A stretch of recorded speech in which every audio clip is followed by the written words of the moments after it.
Good day mga ka-goers at welcome back muli sa ating channel. So in this video, comparison tayo ng dalawang box na to. Ito ay SEC box at Duhan box. So titingnan natin kung ano ba yung mga similarities and differences nila. At sa dulo, malalaman natin kung sino ba yung sulit bilhin sa kanila. Okay, so umpisa natin sa looks nila. So kung makikita natin dito, halos parehas yung pagkaka-design sa kanila. Meron silang logo. Makikita natin yung logo dito. Ganoon din dito sa taas. Tapos itong reflectorized dito, yung susian, yung mga ganitong mga curve na to, yung mga edges niyan. Tapos meron ditong line, meron din dito sa SEC. So ang nagkaiba lang dito is yung backrest nila. Tara dito tayo sa backrest. So iba yung design ng backrest nila. Tapos dito sa Duhan, ang maganda dito is malambot. Rubber talaga siya. Yan, hindi katulad dito sa SEC na parang plastic, yun, matigas, hindi siya bumabaon. So yun lang pagkakaiba nila sa pagkaka-design nila. Then ang maganda pala dito sa Duhan, meron silang makikita rin dito yung carbon design, yan, carbon pattern yung design naman. Dito naman sa SEC wala, ito lang mismo.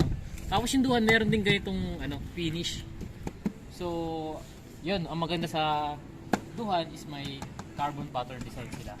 Okay, sa pagbukas naman natin, parehas silang quick release. So isang pihit lang, bukas na. Ganoon din dito sa atin. So halos parehas sila. Yan. So bukas na natin. Ngayon, tingnan natin yung kapal naman ng kanilang plastic.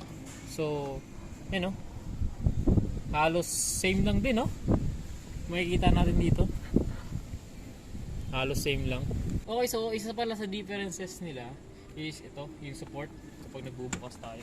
So dito sa Duhan is isa lang. Ito pala ay pinalitan na, pinalitan na. Ito naman sa SEC ay dalawa, magkabilaan. Ganon din pala sa SEC is meron silang label dito.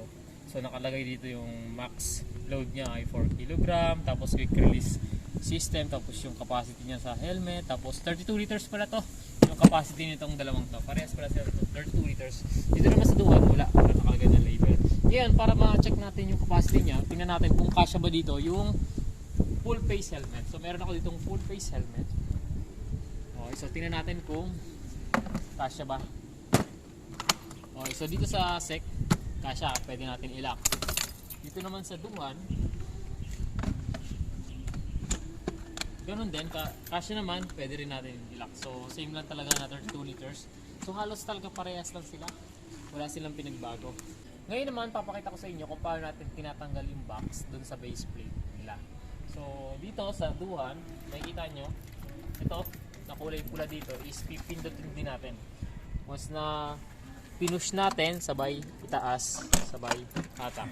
So, tanggal na. Okay, so tanggal na sa base plate. Pero din naman pala, dito sa ating SEC, parehas lang talaga sila. So, push, taas, tapos hatak.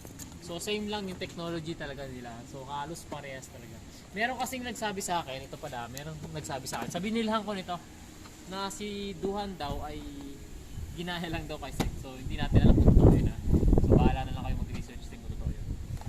Kaya halos parehas daw yung kanilang pagkaka-design. Okay, so sa base plate naman, halos parehas. Kakapal. Meron nga lang ditong mga number dito kay SEC. JDR, tapos hindi natin alam kung pasan tong number na to. Dito naman kay Duhan is wala. Okay, so sa pagbalik naman, ganun lang din. Ito, makikita nyo itong butas na to.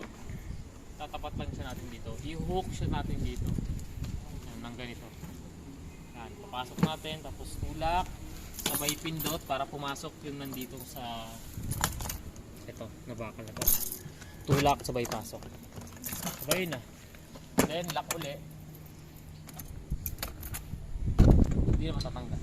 So, ganun din. Same lang din sila ni Duhan. So, i-hook uli natin yung nandito sa likod. Sabay push. Lock. Okay na.